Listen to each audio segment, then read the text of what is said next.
Okay, so tayo po ngayon is nagpapalit po ng brake pad. So pinapalitan po natin ngayon ng brake pad is itong Starex. So hindi naman po tayo mekaniko po ng 4 wheels, mekaniko po tayo ng motor. So ngayon, ito pong ating puller po. Masyado siya maliit, hindi po siya kasya. Ngayon, sobrang laki na po ng pagkakaluwa ng piston. Ang hirap nang itulak pabalik dahil talagang pudpud na po yung brake pad. So ito po yung brake pad, bakal sa bakal na siya. Ngayon nakaisip tayo ng kakaibang technique.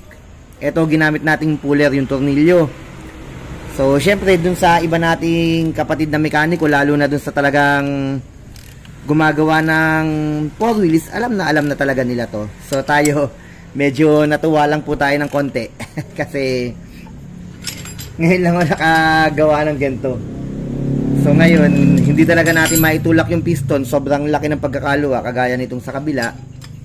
Ayan, nakaisip tayo ng diskarte. Napakinabangan natin yung lumang brake pad nya. So okay, pakikita po natin kung paano natin ginawa to. Okay. Ayan, kailangan matanggal natin. Okay, so dahil medyo maigsi yung tornilyo, naglagay na lang tayo ng socket sa loob para dun siya tumukod. Tapos ito po yung lumang brake pad, may butas siya. Ayan, naglagay tayo ng nut dyan. Kasi kung itutulak natin to ng pamano-mano, ang hirap po talaga. Kaya buti na lang na isipan natin na gumamit ng ganito. Okay. Ayan, so ililipat natin dun sa kabila. Ay, okay, pakita ko lang muna. So ayan po yung kanyang piston po. Ang laki po ng pagkakalabas. So nilinis na po natin yan. Inisprayan natin siya ng brakes and pad cleaner po. Okay.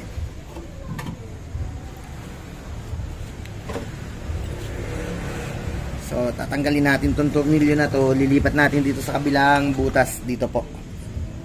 Kaya na kaya ng paganto? Baka kaya na siguro. Okay, pwede na. Ay, hindi, para mas maganda lapat, lilipat ko na rin. Kalasin ko lang to para mas mailapat ng maganda. Ayan. Lipat natin siya dito sa kabilang butas. Ayan.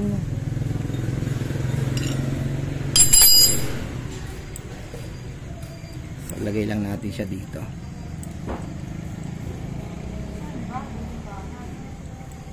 Sa dulo po ba? Doon po. Diretso lang po. Ayan po. Parang wala naman. Sige po. Okay, so lalagay na natin yung socket dun sa loob. Tapos, ganyan lang siya. Tapos lalagay natin ito pangontra. Ayan. So, okay. Pipihitin lang natin siyang ganyan.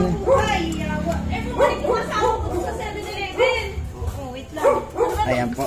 Tapos, pipihitin na natin siya ng ganito. Ayan. At okay, natutulak na niya yung piston palubog. Okay po. Ayan. So, okay. Ayan. So, first time ko lang ginawa to kaya natuwa ako. Baka may mga kapatid tayong riders dyan na may 4 wheels din. Tapos, mangyari sa inyo to. Ayan. Kung wala kayong malaking puller, ito po ang technique. Okay? So, maraming salamat po. Ayan. Sana ay kahit papano nagustuhan nyo yung ating video. Ayan. Palasin ko na siya. Ayan. So, okay. Parehas na silang nakalubog. Ayan po. May kakabit na natin. So, sayang lang. Walang rubber boots.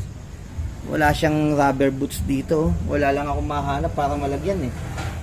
So pagka may time para malagyan ng rubber boots yan, dapat malagyan yan. So itong part na to, lalagyan ko ng grasa. So okay po, salamat!